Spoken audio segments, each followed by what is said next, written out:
You don't deserve fancy things. My mother-in-law who lives with me threw away all my clothes, cosmetics, bags, shoes, and all kinds of accessories.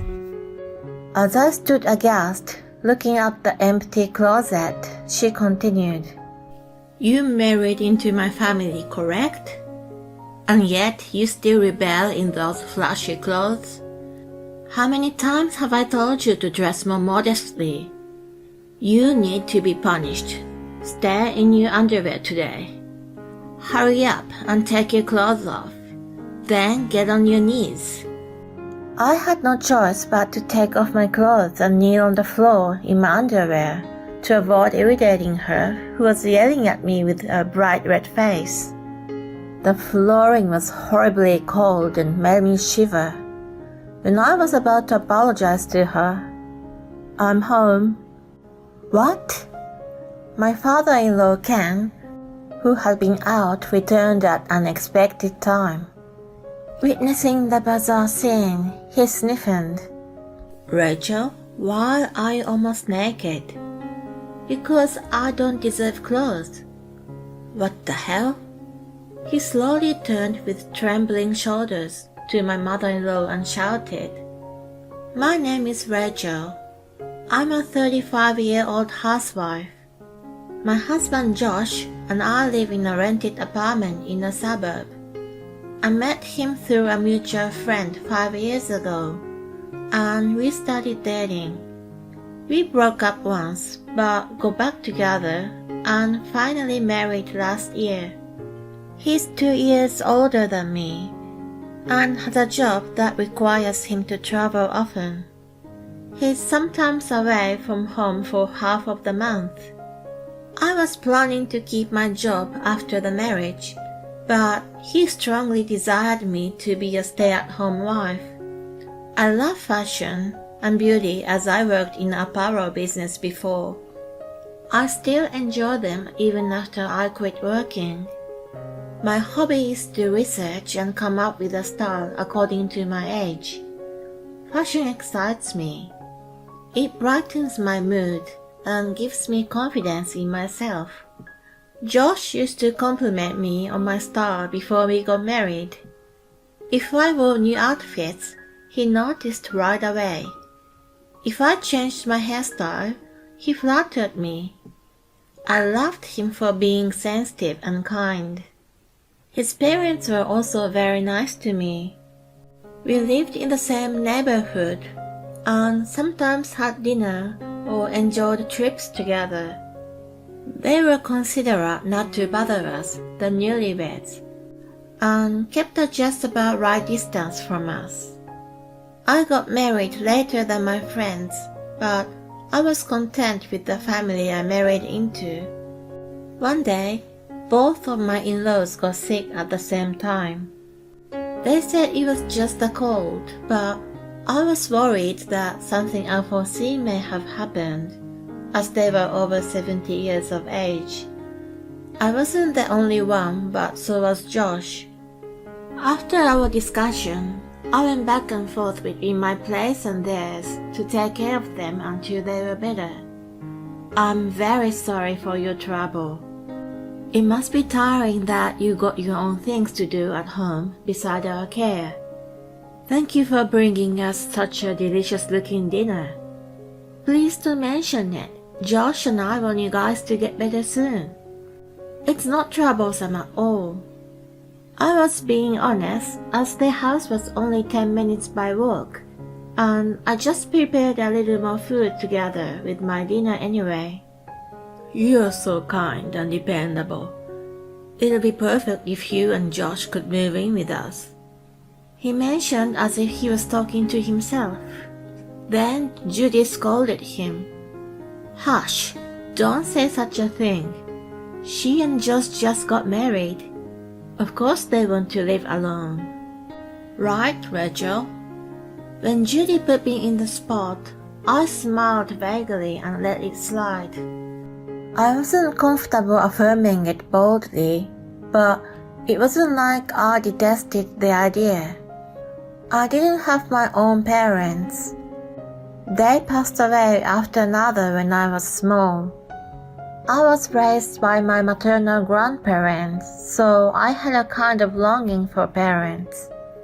Because my chance to take care of my own was stolen, I had the desire to do so with my in-laws. If living together was going to give them peace of mind, why not? When Josh came back that night, I brought up the idea of moving in with his parents. He was more on board than I had imagined. I totally agree with you. They are getting old, so I feel better to know you are with them. Also, I've been worried about leaving you alone while I'm away. If the three of you are together, all my worries are gone. The day after we discussed, preparations began for us to move. When we told the in-laws this, they rejoiced. They set up our bedroom in no time and made the house ready to welcome us anytime. We planned to move in with them when our lease was up in a month. The month flew by as I packed and I went around to say goodbyes to my close neighbors. Welcome, Rachel and Josh. We are so happy to finally have you guys here. On the day of our move, Josh and I were greeted by their cheerful smiles. Thank you, Judy and Ken. I'll be glad to help you with chores, grocery shopping, and whatever you need. As soon as I said it, Josh said, and I'll work hard for you guys. Then continuing as he remembered, oh, by the way, I have to go on a business trip the day after. It's for 3 weeks, a bit longer this time. Take care of Rachel, Mom. We decided to celebrate the first day of living together with pizzas and wine. The day ended full of joy. A couple of days later, Josh left for a 3-week business trip. Normally, I felt lonely being left alone, but not from this time on. My in-laws were with me. I immediately decided to be useful and enthusiastically started my chores. I ran the washing machine for starters and vacuumed. Then Judy, who had been out, came home. Ken was in his room reading a book. Hi, Judy. How are you? After I finish with the laundry, I'll make some lunch. What would you like to have? As I asked her, she looked around the room. Then she opened her mouth. Rachel, you have to clean better than this. You're a housewife, so there's no excuse for cutting corners. If you can't do better, you're a failure. I was stunned by her harsh tone, which I had never heard before, that I couldn't say anything. She gave me a side eye and started watching TV on the sofa. After that, her behavior changed completely. She monitored how I cooked and cleaned, and gave me detailed criticism, and began to lecture her own theory of what a wife is. Her generous and gentle personality turned tense and scary. I thought I had somehow offended her, but when Ken was around, she went back to being sweet as before. Observing the way she was, she seemed to choose places and situations to change her behavior. I suspected bullying then. My suspicion was confirmed by an incident. One morning, when I got up and opened my closet to dress up, I noticed a few of my favorite dresses were missing. In addition, a bunch of makeup that I always used was gone. I always put it in the same place, and I didn't remember taking it anywhere else. When I asked Judy if she had moved them, she gave me a surprising answer. Hey Judy, have you seen my dresses and makeup? They were gone when I woke up. Oh yes, I threw them all away. And by the way, I sold some accessories. I only got a couple of bucks for them though. Do you have any problem? Why did you do that without asking me? She shook her head and gave me a cold stare. You know, you're just a housewife in this house. A housewife has no business caring about fashion. You're not allowed to wear those flashy clothes. Dress more modestly, got it? She snapped at me and then, if you understood, go prepare breakfast now. She ordered and walked out of the room. Those were my favorite dresses that I bought after saving my paycheck when I was single. If they were already thrown away, never mind. I couldn't get over it easily, but I must live with her for a long time. I was going to pretend to be submissive in the presence of her eyes. I changed into the plainest shirt and jeans I had on hand and headed to the kitchen to prepare breakfast. Judy nodded in approval at the sight of me. From that day, she began to rub me the wrong way even more. I was asked to do various things in addition to my daily chores, such as weeding the garden, washing the car, and accompanying her for shopping. I sure wanted to be helpful, but not if she was giving me a hard time. I was annoyed, so I pretended to obey her, but used my savings to buy cosmetics and clothes from my favorite brand. Knowing that if they were found, she would throw them away again, I put them in a box which was placed under bed. It had been 3 weeks since Josh left. He was finally coming back that night. I thought to pick him up at the station and go for dinner. I asked Judy for permission. Is it okay if Josh and I went out for dinner tonight? I'll sure prepare something for you before I go. That's a good idea. You should go. You don't need to make anything for me. It'll be nice to have something other than you cooking once in a while.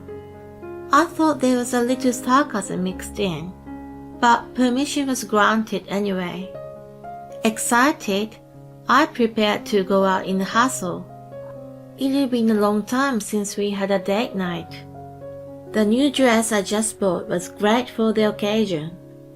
I was all fired up and dressed up perfectly, and then snuck out of the house without being seen by Judy. Ken seemed to be out as I hadn't heard his voice.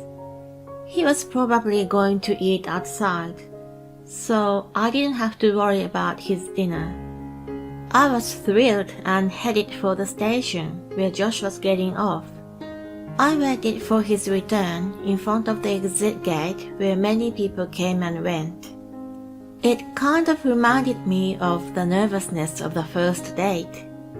Then, after 10 minutes of waiting, I saw Josh among the crowd. I waved my arms to let him know I was there. He noticed and came running up to me. I was thrilled to hear him compliment me on my new clothes like he used to do. Hi, honey. How was your trip?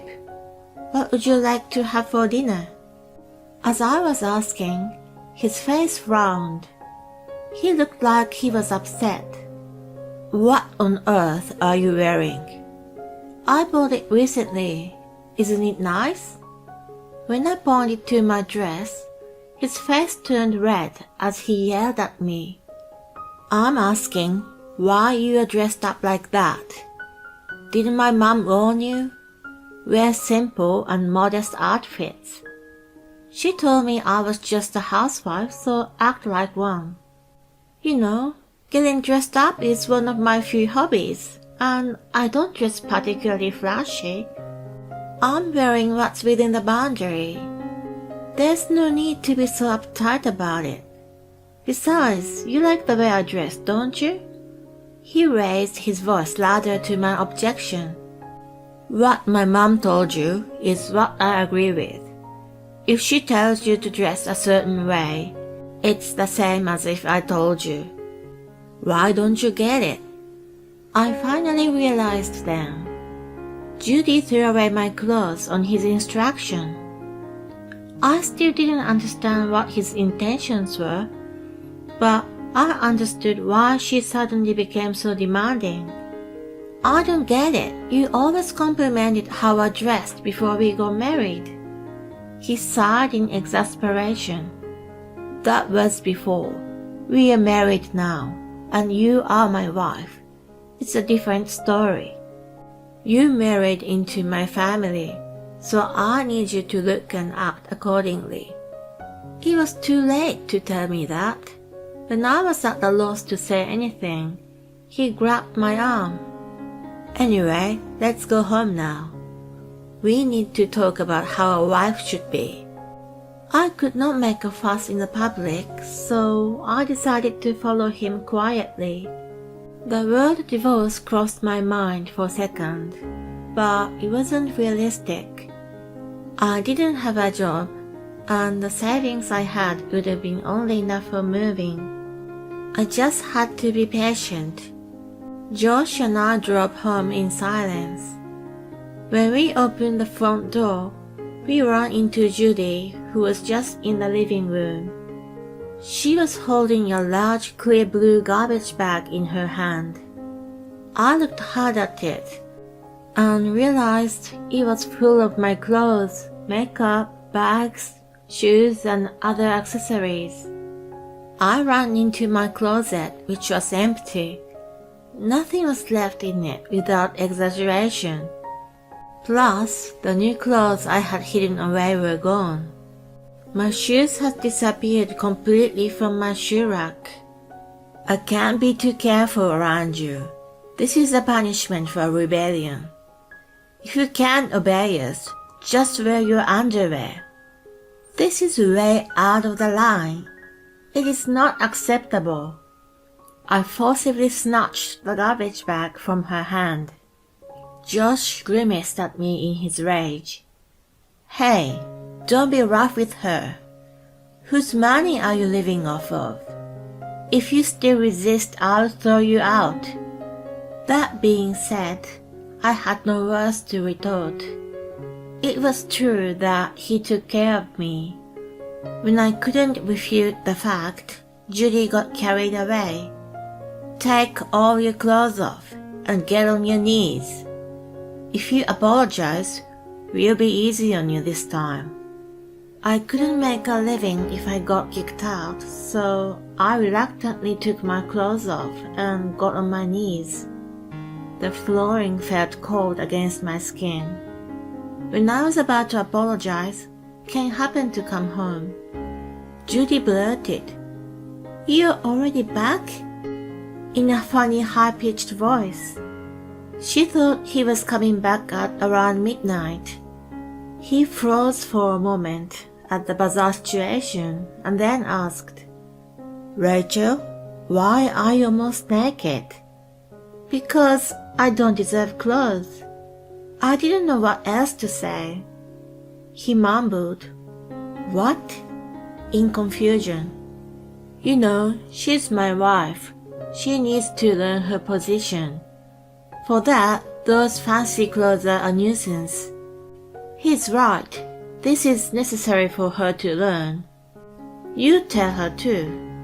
Ken groaned loudly and covered me with the jacket he was wearing.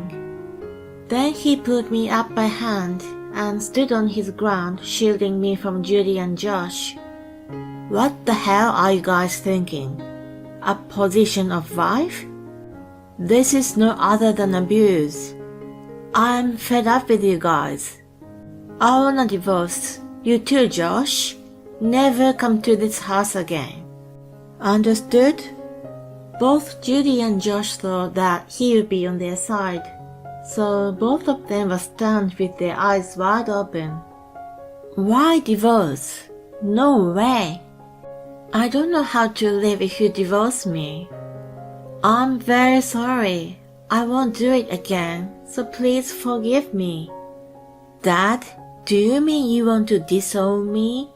Please don't. I'll apologize, okay? If you kick me out, I have to find a place and start paying rent again. Both of them pleaded with Ken. He rolled his eyes in disgust.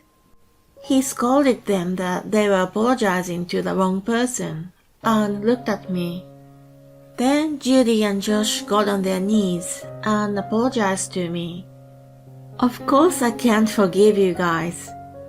Even if I divorced and can't make a proper living by myself, it's 100 times better than living with you. They both lamented. Oh no. I was able to file for divorce afterward, with the help of Ken's financial support as his apology.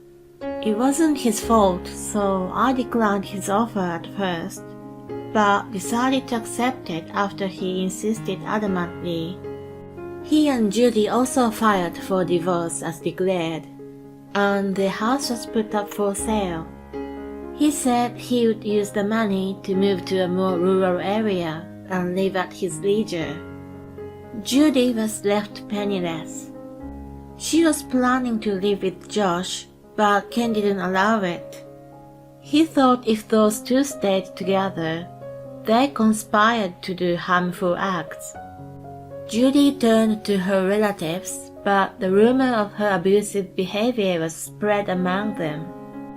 They were disgusted with her, and she was left alone. She currently works as a daily worker and is living by day in a small apartment. It must be unbearable for her now, as she had been living a comfortable life. As for Josh, who was disowned by Ken, actively looked for a new wife. In order to get an ideal wife this time, he went around preaching how a wife should dress to all the women he met from the beginning. As a result, all had turned him down. No surprise. He now leads a lonely life, only going back and forth between work and home. In this day and age, no woman will ever match his ideals. I wonder when he would realize that. I moved far away with the money I received from Ken. Although there were several years of gap, I managed to find the same kind of job I used to do. I have a modest but fulfilled life. How happy I am to dress the way I like with the money I earn. I will live freely without letting others dictate my life from now on. I vowed to myself